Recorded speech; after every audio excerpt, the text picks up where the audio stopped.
আসসালামু আলাইকুম, welcome to my channel daily lifestyle BD. আজ আমি আপনাদের সামনে হাজির হয়ে গেলাম ভীষণ সুস্বাদু একটি পাকোড়া রেসিপি নিয়ে। আজ আমি আপনাদেরকে তৈরি করে দেখাবো পুঁইশাকের পাকোড়া রেসিপি। আমি কয়েকটি পুঁইশাক পাতাকে ভালোভাবে পরিষ্কার করে ধুয়ে নিয়েছি। এখন এই পাতাগুলো দিয়ে আমি পাকোড়া তৈরি করব। পাকোড়া তৈরি করার জন্য প্রথমেই আমার একটি বেসনের পেস্ট লাগবে। আমি পরিমাণ মতো পেস্ট তৈরি করার জন্য বেসন নিয়ে নিয়েছি পরিমাণ মতো লবণ, হলুদ, মরিচ, পাঁচফোড়ন এবং কর্নফ্লাওয়ার দিয়েছি। এখন আমি ভালোভাবে মিশিয়ে নিচ্ছি চামচের সাহায্যে। সবগুলো উপাদান ভালোভাবে মিশিয়ে নিচ্ছি। আমার মেশানো হয়ে গিয়েছে। এখন পানি দিয়ে পেস্টটাকে তৈরি করে নিচ্ছি।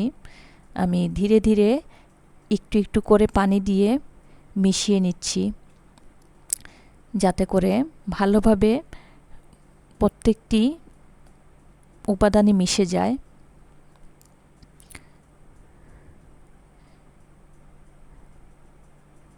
এই পাকোড়াটি ভীষণ সুস্বাদু খেতে। আপনারা বাসায় তৈরি করে খেয়ে জানাবেন কমেন্টে কেমন হয়েছে।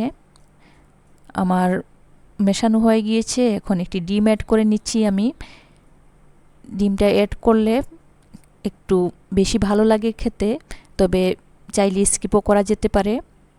ডিম ছাড়াও খেতে খুব ভালো লাগে, সমস্যা নেই। পুঁইশাক পাতাগুলোকে আমি বেসনের পেস্টে ডুবিয়ে তেলে ছেড়ে দিচ্ছি।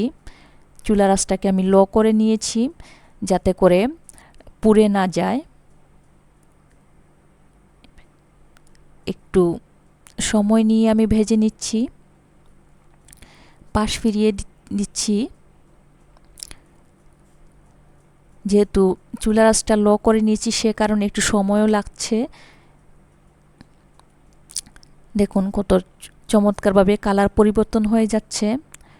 আমার এই রেসিপিটি যদি আপনাদের ভালো লেগে থাকে, তাহলে লাইক, কমেন্ট, শেয়ার ও সাবস্ক্রাইব করে আমার পাশে থাকবেন।